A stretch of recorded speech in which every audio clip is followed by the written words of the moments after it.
to the corner, and there goes Colette crashing to the canvas. C'est-à-dire, on leur a dit il faut libérer avant le 1er janvier. Mais eux, le 31 et le 30, ils condamnent à 20 ans. Hein? Quelle défiance. Le président Assimi Goïta, président de transition du Mali, chef de l'État, a accordé sa grâce avec remise totale de peine aux 49 Ivoiriens condamnés par la justice malienne. Pour ceux qui sont là depuis longtemps, vous savez qu'il y a des militaires ivoiriens qui ont été arrêtés au Mali, emprisonnés, et beaucoup de gens demandaient à ce qu'ils soient libérés, accusés de mercenariat, d'atteinte à l'intégrité du territoire malien. Ils ont été emprisonnés depuis ce temps. Donc il est clair, je pense que c'est une très bonne nouvelle aujourd'hui, en tout cas sur le plan fraternel.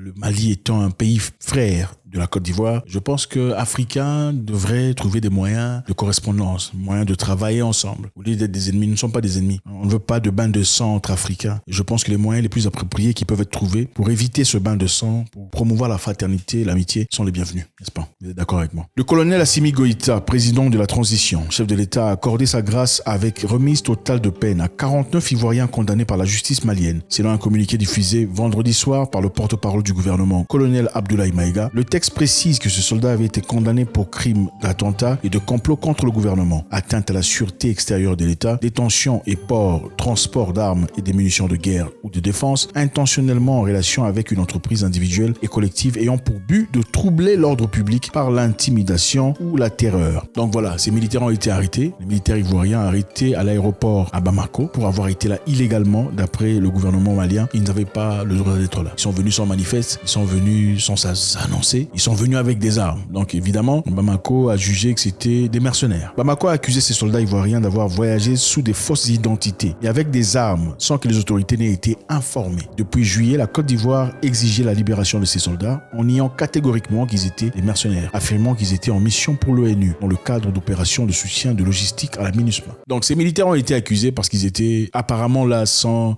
des justificatifs, c'est-à-dire avec des armes lourdes et de fausses identités. D'après les communiqués, beaucoup de ces militaires étaient là, s'identifiant en tant qu'élèves, étudiants, cordonniers, commerçants, vous voyez un peu, au lieu de dire carrément militaires, forces spéciales. Aussi, il y a eu quelques troubles et quelques difficultés de confirmer l'hypothèse des militaires ivoiriens. La MINUSMA n'a pas été tout à fait claire par rapport à la situation de ces militaires. Alors, compte tenu de cela, on a jugé qu'ils étaient des mercenaires et qu'ils étaient là pour créer la terreur. Ce qui est intéressant ici, c'est de voir que depuis tout ce temps, ces militaires ont été arrêtés. Deux pays frères peuvent carrément trouver un moyen de compréhension. Okay, nous, en tant qu'Africains, je pense qu'on doit toujours promouvoir la positivité, la fraternité. Et ne jamais oublier qui est notre ennemi. Okay, l'ennemi, ce n'est pas le frère d'à côté. Le frère d'à côté pourrait paraître un peu différent, peut-être parce qu'il est influencé par certaines histoires, mais ça ne veut pas dire qu'il est l'ennemi. Donc, on salue cette démarche de Bamako d'avoir libéré ses militaires. Maintenant, pour ceux qui ne comprennent pas, on va essayer de voir un peu. Ce qui s'est passé en réalité, c'est quoi? Il y avait des militaires ivoiriens qui sont venus au Mali. Le Mali a déclaré qu'ils étaient là illégalement. Ils ont été arrêtés à l'aéroport. Il y en avait 49. 49 militaires ivoiriens à l'aéroport de Bamako, arrêtés parce que l'une des raisons, par exemple, c'est parce qu'on disait qu'ils avaient des identités fausses. Alors, pour ça, on se disait, si c'est vraiment un militaire qui est là pour l'ONU ou la MINUSMA,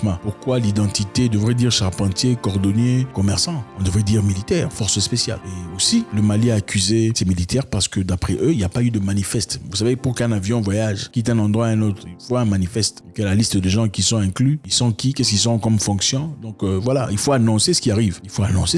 Et aussi, il y avait l'avion cargo qui portait des armes de guerre, des armes de défense, qui n'avaient pas été annoncées par les autorités locales en ce moment-là. Alors, depuis un temps, le président ivoirien a demandé, ainsi que beaucoup d'autres personnes ont demandé la libération de ces militaires, 49 militaires ivoiriens, et le Mali a refusé. Le Mali a demandé des exigences qu'il fallait remplir pour qu'on en arrive là. Pour ceux qui savent la situation du Mali, le Mali avait été calfeutré par la CEDEAO pour avoir pris l'autorité et le cerf de sa destinée. C'est-à-dire les Maliens en avaient marre. Ils ont renversé leur gouvernement, ils ont pris leur propre direction en main pour progresser, avancer. Ils avaient réalisé que le Mali n'avançait pas comme il fallait pour les Maliens. Ils ont pris leurs propres décisions. Et bizarrement, la CEDEAO, les pays qui le Mali évidemment, dont le Mali fait partie aussi, n'ont pas aimé ça. Parce qu'évidemment, la France aussi était derrière tout ça. La France n'était pas heureuse de voir le Mali prendre de telles décisions parce que d'après elle, il fallait passer par des élections. Comme le Malien décide d'assainir sa propre maison, la France, quand on parle de France, on ne parle pas du citoyen français. Vous, ce n'est pas vous. Non. Vous avez les mêmes problèmes que nous. Vous, le Français de chaque jour, on parle évidemment de la France élite. Ceux-là qui prennent des décisions, ceux-là qui font des choses que vous ne connaissez pas. Il ne s'agit pas de vous ici. Comme la CEDEAO travaille sous la France, à travers beaucoup d'histoires, le Mali a été bloqué, calfeutré. On a essayé d'isoler le Mali, espérant que dans 2 ou 3 semaines, il y avait même des vidéos où on disait que dans 2 ou 3 semaines, ne vous inquiétez pas, ils seront tombés. peuvent pas résister, d'accord? Il n'y avait pas de circulation, on a bloqué des comptes bancaires, espérant que le peuple malien souffre. Ce n'est pas l'autorité qu'on punissait. L'objectif ici, c'est de bloquer le peuple pour que le peuple se révolte contre l'autorité. Ça n'a pas fonctionné. Contrairement à l'espoir de tout le monde, le peuple malien est resté fort derrière leur leader, chose qui a inspiré beaucoup de personnes. Alors, si la CEDEAO a essayé d'ostraciser le Mali, en l'espoir que tout le monde rejette le Mali, même s'ils ont pu bien le faire pendant un temps, la réalité est que ça a fait du Mali un pays héros.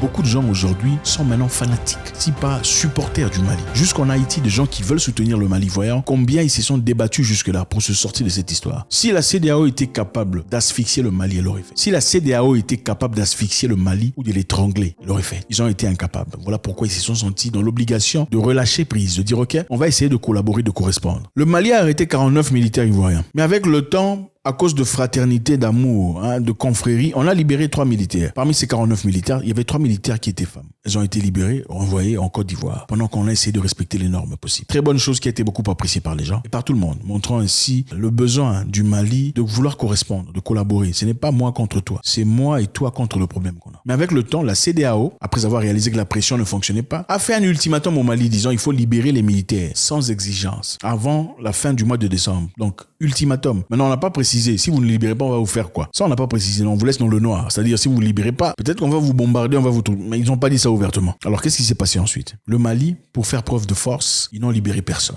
Évidemment, il faut se faire respecter. C'est comme si je dis, si tu ne viens pas ici, donc si tu traverses ici, je vais te montrer. Je traverse d'abord. Et puis, je te dis, je vais la paix. Les militaires ivoiriens ont été condamnés au Mali. À la suite du procès qui a été tenu jeudi le 29 et vendredi le 30 décembre à Bamako, 46 militaires ivoiriens soupçonnés d'être mercenaires et détenus au Mali depuis le mois de juillet ont été condamnés à 20 ans de réclusion criminelle. À l'issue de 2 jours de procès, la justice malienne a livré son verdict concernant les militaires ivoiriens détenus sur son sol depuis le mois de juillet. Le communiqué du procureur général Ladji Sara, diffusé dans la soirée du vendredi 30 décembre, indique que les 46 soldats sont condamnés à 20 ans de réclusion criminelle pour attentat, complot contre le gouvernement et atteinte à la sûreté extérieure de l'État. Les 3 Ivoiriennes libérées début septembre par Bamako, elles écopent de la peine de mort par contumace. La sentence intervient à la veille de l'expiration de l'ultimatum, fixé au 1er janvier par le dirigeant ouest-africain à la junte malienne pour libérer les 46 militaires. C'est-à-dire, on leur a dit il faut libérer avant le 1er janvier. Mais eux, le 31 et le 30, ils condamnent à 20 ans.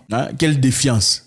Quelquefois, c'est important de le faire. Mais ce qui est intéressant, c'est que c'est 2 jours plus tard, le président Assimi Goïta accorde sa grâce avec remise totale de peine aux 49 Ivoiriens condamnés par la justice malienne. Et je pense que c'est une chose très importante. Comprenons que le mal est extérieur. Le mal est plus extérieur qu'interne. Comprenons que nous sommes frères. Il est important de ne pas créer des difficultés entre nous. La guerre qui aurait risqué d'arriver, qui avait déjà commencé dans les réseaux sociaux entre Maliens et Ivoiriens, ce n'est pas votre guerre. Mon ami, ce n'est pas ta guerre, ce n'est pas à toi. Ceux qui sont impliqués là sont des gens qui mangent et toi tu n'en manges pas, tu n'en trouves pas. Même les poissons qui tombent, même les miettes là, ça ne tombe pas chez toi. Alors il faut éviter dans des cas comme ça être émotif, de se plonger dans l'émotion, dans le manque de réflexion. Ce qu'ils font au-dessus là-bas, c'est pour eux, c'est pour leurs intérêts. Ce qui se fait au-dessus là-bas, c'est pour leurs intérêts, ce n'est pas pour toi. C'est plus pour les intérêts externes que les vôtres. Ce qui est important ici à retenir, c'est que le Mali a pris la décision de se libérer, de prendre charge de sa destinée. Alors il est important pour nous Africains, au lieu d'essayer de les faire tomber, au lieu d'essayer de les ébranler, de plutôt soutenir ce peuple malien qui aujourd'hui montre la direction à beaucoup de peuples pour une libération totale de l'Afrique. Merci encore infiniment de voir ces frères ivoiriens qui rentreront chez eux, si ce n'est pas déjà, en esprit, qui seront avec leur famille, qui seront en bonté, en jouissance, qui célébreront encore une fois de plus